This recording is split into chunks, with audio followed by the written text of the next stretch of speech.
All right, so I see this common take regarding conditioning, especially for football players, but other sports as well, that doing things like shuttle runs, like half gassers, 150-yard shuttles, float fly sprints, any sort of hard, high-intensity interval conditioning isn't very useful because it doesn't match the specific work-to-rest ratios in sport play.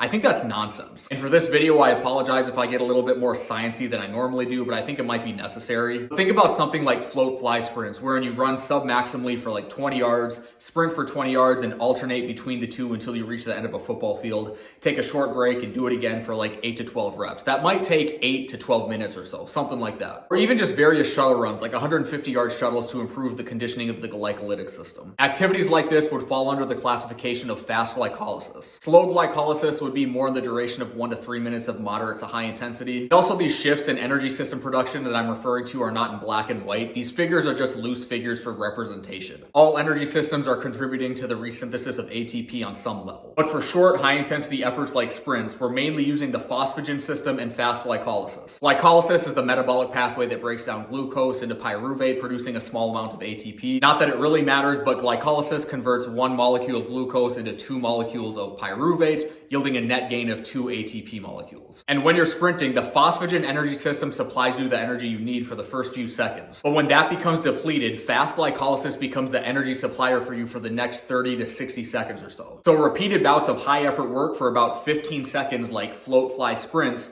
well, they train you at high sprinting velocities while working that fast glycolysis system. Or repeated bouts of high effort work for 30 to 50 seconds like shuttle runs, 150-yard shuttles, gassers. Those activities maximally stress the fast glycolysis system. And if you follow me for long enough, you know I'm not a slave to being evidence-based, but there's plenty of research that supports this type of interval training. You can get more work done at higher intensities this way. Using work-to-rest ratios of 1 to 2, 1 to 3, or even 1 to 4, wherein the work duration is bursts of 15 to 45 hard seconds, you'll still improve your aerobic capacity. You'll improve your ability to buffer acidosis. Metabolic acidosis during exercise results from hydrogen proton accumulation, which lowers intracellular pH levels. It inhibits glycolytic reaction and muscle contraction processes and reduces the efficiency of energy yield, contributing to fatigue. When doing this kind of training, glycogen content rises. Resting concentrations of liver and muscle glycogen can be influenced via training. Conditioning is about stressing the different energy systems to improve their function and their efficiency at resynthesizing ATP. Improving all of these energy systems will make things easier when those energy systems are stressed during sport. Conditioning isn't just about matching the work-to-rest ratios that are experienced during sport. That's why things like float fly sprints or half gassers or 150-yard shuttles are beneficial. With float fly sprints, you're training a little bit of speed or speed endurance and endurance,